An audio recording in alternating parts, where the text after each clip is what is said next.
Welcome to Footy Kickin Good. We are back with our Melbourne episode. Joined with me, my usuals, Michael Flynn, the man whose favourite public holiday is the King's birthday. Yes, it's been taken over by the big Big freeze. Yeah. That supersedes the king or The queen king, having a birthday, I reckon. And beside him, the man who looks like a young Jamie Burnell, Mikhail Quinless. Where did that come from? I looked up Melbourne and West Coast players, and he was the top one that popped up. And you think he looks like Mick? I mean, yeah. Come on, Mick. If you shaved. Bit of racial profiling. That was a blast from the past. I can't even remember. I forgot he existed, so I had to bring him up. Is he related to Harley or Burnell or probably It might have not? been. It might have been. Maybe cousins. Probably some relation.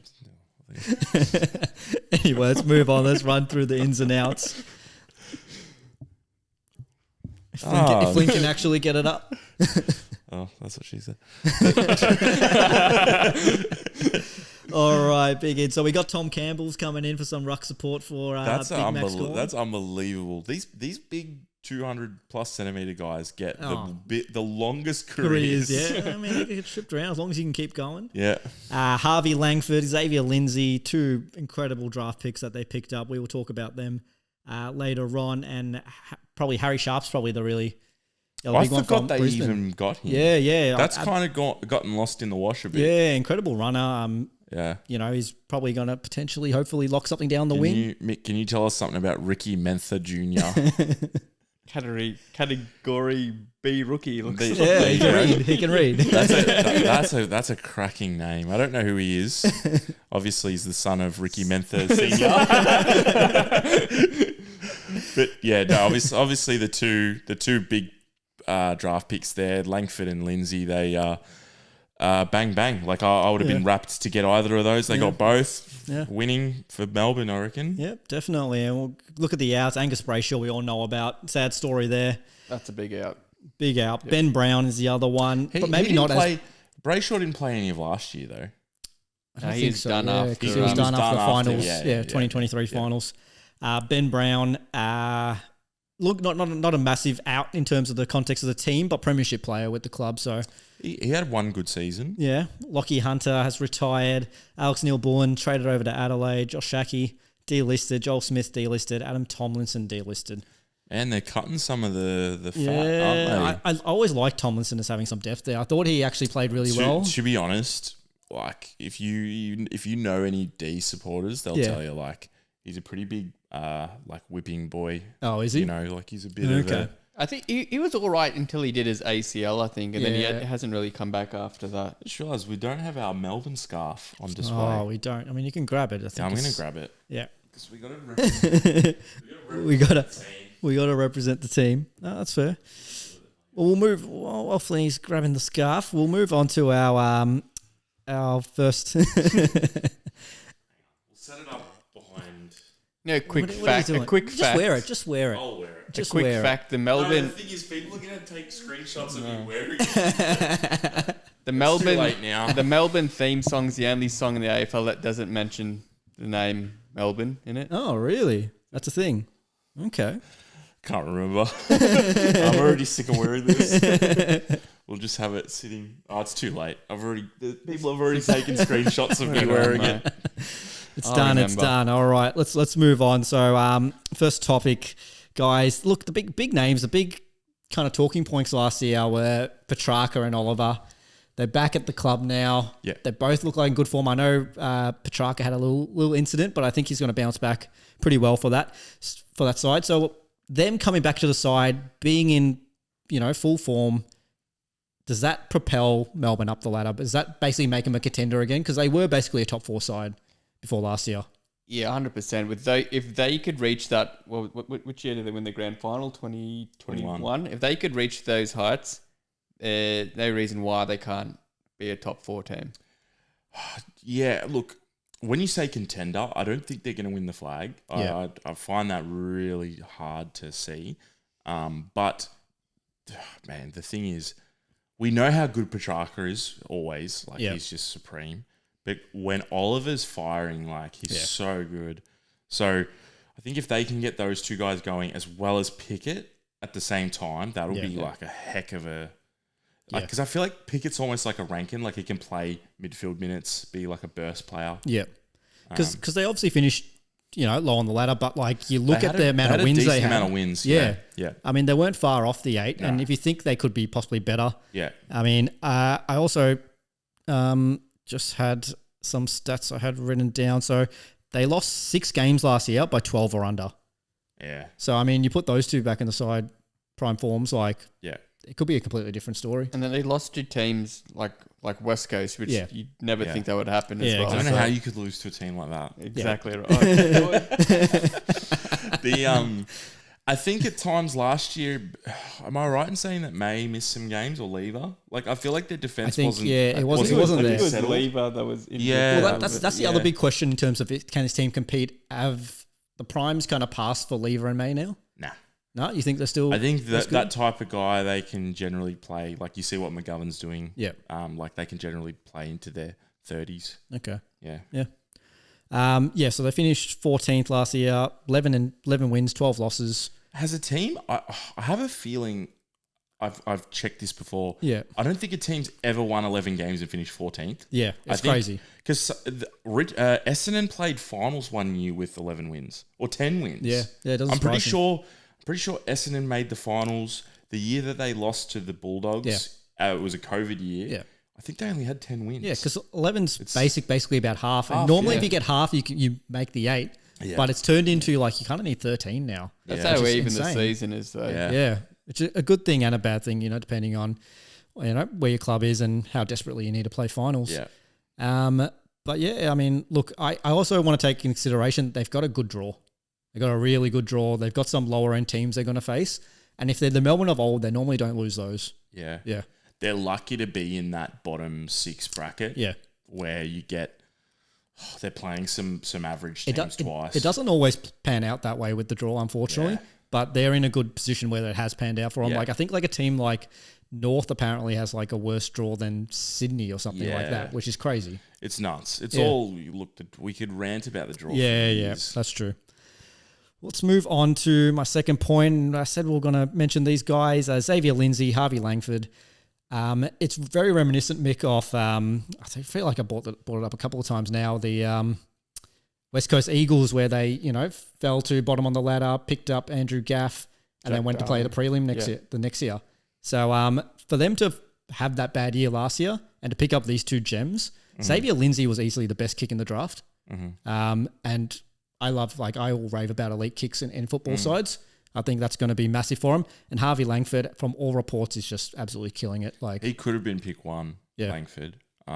He was part of that sort of top echelon of guys that were people floating around. Yeah. But yeah, to get both those guys, like I honestly think both of them will be, because we saw with Windsor last year, like I feel like both these guys will be in the side starting the season. Yeah. I could totally see that.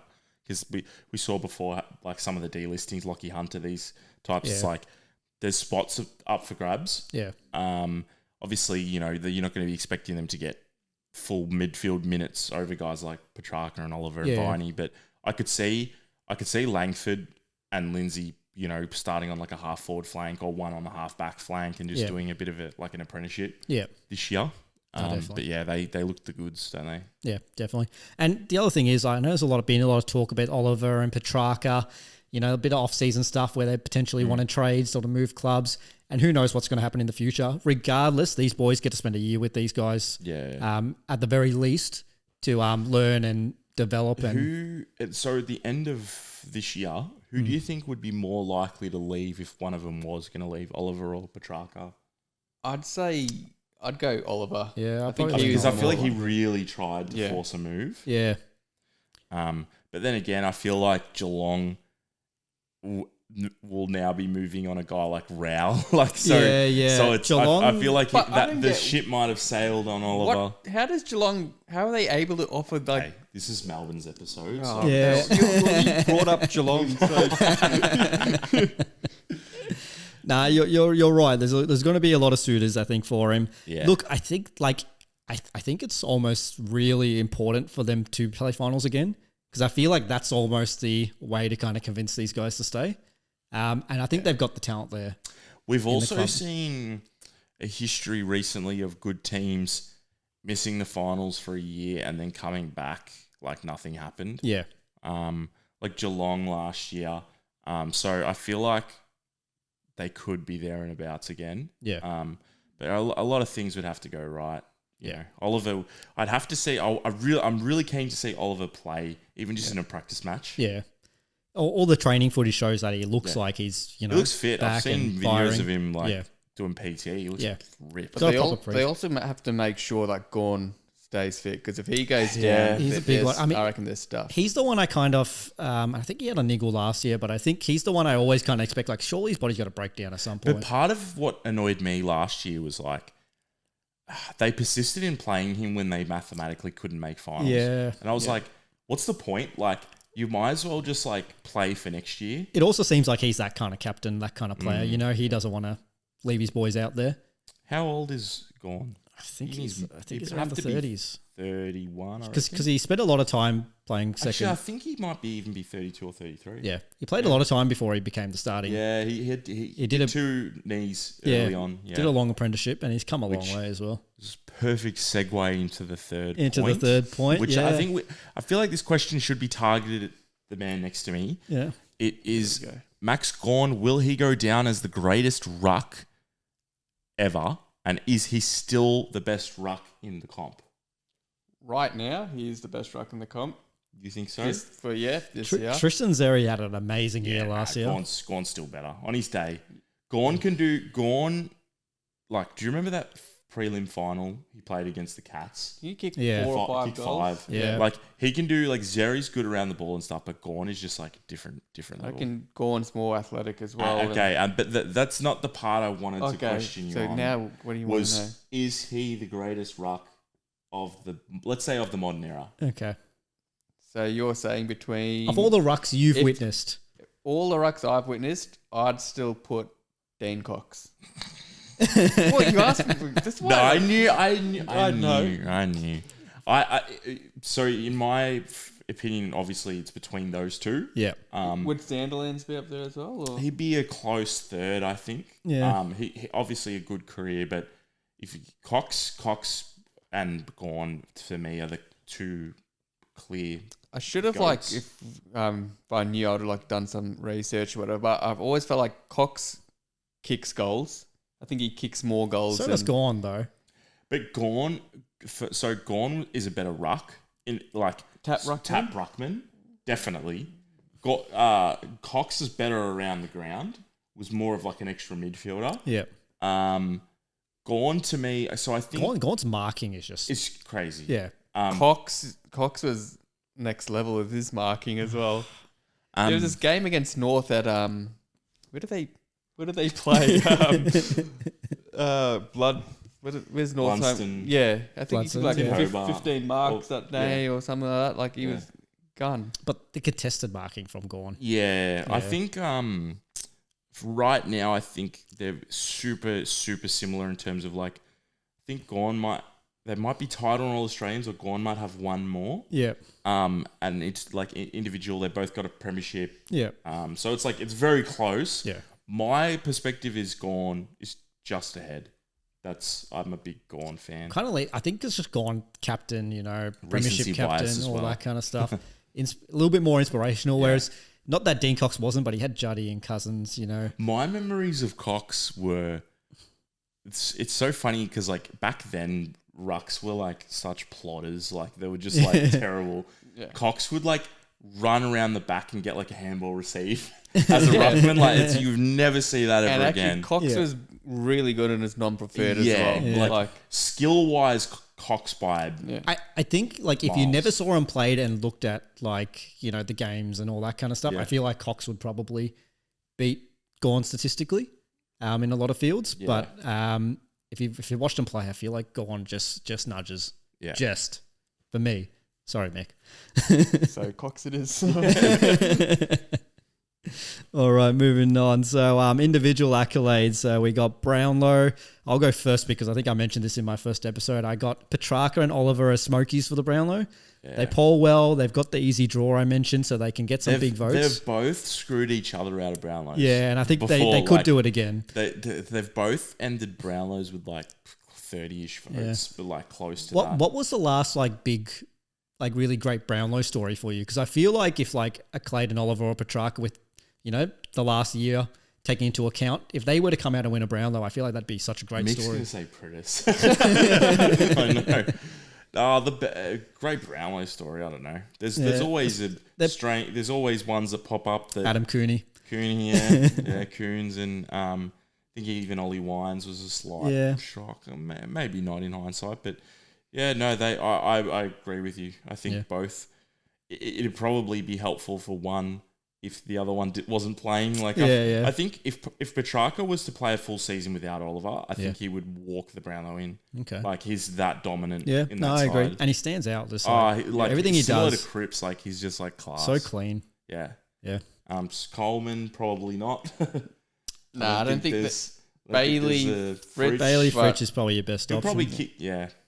Probably kick the most. You can't rely on him winning a Coleman, being like a mid. Are there any other forwards you guys think? I know they drafted Matt Jefferson a couple of years back. He still hasn't got a run at it. He gets good numbers in the VFL, so I'm not too sure what maybe coach doesn't like him. I don't know. Yeah, Melbourne's really struggled even when they were going through like amazing patches of form. They just haven't been able to lock down I think Van Roonen's probably. Oh yeah, actually, yep. But look, I wouldn't bank on him. I think a 40 goals would be good. Yeah, good result.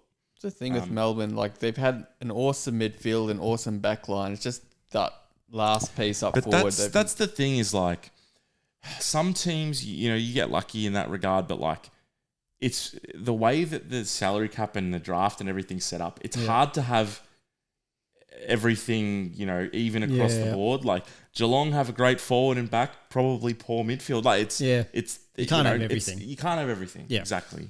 And it probably makes them a bit stronger. Just you don't know where they're going to score from at the end of the day. But I feel like Melbourne over the years have really tried to I think a couple of years ago they'd inquired about like Tom Hawkins, before maybe a season before he retired. I feel like that's always been the missing link for them. Yeah, it's just being able to kind of key forward. And I can't imagine I can't remember any really big free agents. I mean, I remember May and Lever obviously coming across, which was a while back. And obviously losing Jackson was like a pretty significant. Yeah, that was pretty significant for him as well. And and the rumours are Cozzy Pickett might be heading back to WA next year, which could have been a play on Melbourne because I feel like they've always known this situation with Cozzy Pickett, and they love him. He's been a really good clubman. And maybe they will just hold off one more year. Next year they can draft 2 picks 2 years in advance for picks. Yeah, true. We'll get good value for you. I reckon Pickett gone. I think he might be. I mean, they seem he's pretty a lock certain. at Fremantle. But he's done his part for Melbourne, in my opinion, and I think he can end it on a big note as well.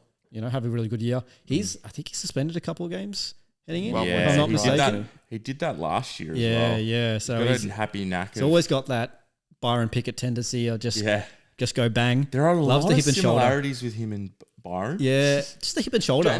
No, because he's just because we watched a game earlier today from 1998. One of the boys had it on, and the Byron Pickett was so slim and he just looked really small. Yeah, and it's similar to Cozzy. I feel like Cozzy's got a similar frame. He can grow into being a big unit. Yeah. But he's just got a bit of a mean streak in him, doesn't he? No, he's good. Did we already go over all Australians? No. So, I mean, I think we could throw Oliver and Petrarca. They're always a chance. Gorn, I really want to see Gorn get another. He's going to see Gorn get another. Now, the big controversy last year was should have been Gorn or Zeri. Basically. Yeah, I think Zeri had a great year, and I feel like Did Gordon miss a few games last year? I feel like he might have missed 1 or 2, but I can't remember off the top of my head. Yeah, he did. He missed a few games. Yeah. That's why they're like, he did. Yeah. No, he missed some through the early or middle part of the season, I remember. Yeah. He had something. Yeah. Zeri was really great last year. I feel like he could dethrone Gorn, but he'd have to go through this year injury free, which look, Gawn runs on the board. And the thing is, Gawn is just like, if Oliver's up and running, it just complements his game. Yeah. Like to have an extra beast. Tim English is the other one who had maybe a bit of a down year, or I reckon who could lift his game. Yeah, Rowan Marshall. Yeah. There's a few around there. Sean Darcy. There'll be a few that are pushing for an All Australian. Yeah. Matt Flynn. Matt Flynn. Yeah. All right, guys. Big question. Where do you think Melbourne's going to finish on the ladder? You go. I have him finishing anywhere between 4th and 10th. 4th. Okay. I've got him around 10th. That 10? sort of mark. 10 or 11. Yeah. You see him missing the 8? Yeah. But But that's not to say like this is just the problem is like doing all my ladder predictions. It's hard. Like their form was pretty average last year, but like you just don't know. Like on their day, they're as good as anyone. But I think there's so many good sides. I think they're going to be in the pack, and I think it's going to be like 5 to 13, and I think there might be 1 or 2 games in between them. Yeah. So it might be how you finish, and I think like statistically, it's more likely they're going to make the 8 than miss it. Yeah. I think for me. But yeah, it's one of those hard ones because I feel like at times they've looked last year like they were starting to get a bit too old, a bit too slow kind of thing. So it's really just about how they hit the ground running and if they can win those 50-50 games. I think also last year by the end of halfway through there was no Petrarca. Oliver was pretty much gone. Yeah. So. And like I said, they lost 6 games by 12 or under points. So I mean, I think there's a lot to look forward to. I think they could easily sneak into the 8, and I think I wouldn't be surprised if early season they maybe even sneak into the 4. Yeah. That could be enough to build their confidence. Yeah, but they could have a very good year. Yeah, could be the sleepers this year. Yeah, cool. All right, guys. Breakout or underrated players? I'll go because mine's guy's already been mentioned, but Van Rooyen. Yeah. I just think he's ready to break out. He played 21 games last year, kicked 30 goals. I think he could at least. I'd give him 40 this year. I think David King went down and said that he looked brilliant. Yeah. He's at a good age to start producing. They need someone like Bailey Fisher's been great, don't get me wrong, but they need someone to stand up as like the number 1 kicker to me, you know? Yeah. How tall is he? Is he like a key position forward? Is he more like I feel like he's around the mark, but I would, if I had to guess, I'd say he wouldn't be taller than 6'4". I think he'd be about that. Jack Darling kind of size. He's not your big powerhouse forward, but he's good enough to be a full forward, I think. Mine that I've really liked this guy for a while, Trent Rivers. Last year sort of got to play a bit more, midfield minutes. It was really good. Thought he was great. Like they definitely found a guy that can play in that position, similar to sort of Ed Richards at the Bulldogs. Was more of a half-back type player. He's quick as anything, takes on the game, but as soon as he played middle, I thought, this guy. It's good. It's good seeing them like when you get to that stage of the year where it's sort of like, oh, maybe we can't make finals anymore. Yeah. Just really pushing the magnets around. I think he got pushed a lot earlier than that, playing midfield, but he definitely showed he could play there. Yeah. Mickey, you got anyone? no, probably Rooney, like you said. I reckon. Wayne Rooney. Van Rooyen. Yep. Yeah, I reckon he'll be the real focal point up forward for Melbourne. Yeah, I think so. He could be a game changer for him. With Petrarca and Oliver coming back, you'll obviously get that more supply. The other one I'd be interested to see, just to jump in and save Mick. Harrison Petty, I believe, is going back to playing defence. Thankfully. Yeah. So that's definitely his best spot. Never really looked comfortable as a forward. Yeah. I believe Wins has also been training as a half-back. Yeah. So they're sort of throwing the magnets around. I like it. I think, it's not going to hurt them to go back to things that were working in They always strived on having that strong defense, basically. I think mostly the Petty move was just because they've struggled. They were trying out different players to find a forward. Yeah. We've known how good their defense has always been. Yeah. I think, I think they've tinkered around with the defense a little bit too much. Yeah. Go back to stopping the opposition from scoring. Yeah. If you have to win games, 60 to 50, so be it. Yeah. But as long as you just got to qualify. Yeah, that's true. Do you think if they don't make finals, Goodwin's on the chopping block? Nah. I don't know. I think he's still pretty. 2021's not that long ago. I think he's still got some. There's always a lot of rumors about stuff there. I think they've gotten rid of the CEO and everything like that as well. They haven't won a final since. Yeah. Yeah. True. But I don't know. I still rate him as a coach. He's one of those guys, like, if for some reason he did part ways, there'll be other teams looking at him. I mean, if someone like Hinkley can stick around for that long without the flag, I think Goodwin's got enough good faith to continue as the coach. Yeah, to get for sure. good wins. All right, I think that wraps up our Melbourne episode. Thank you guys for watching. See you later.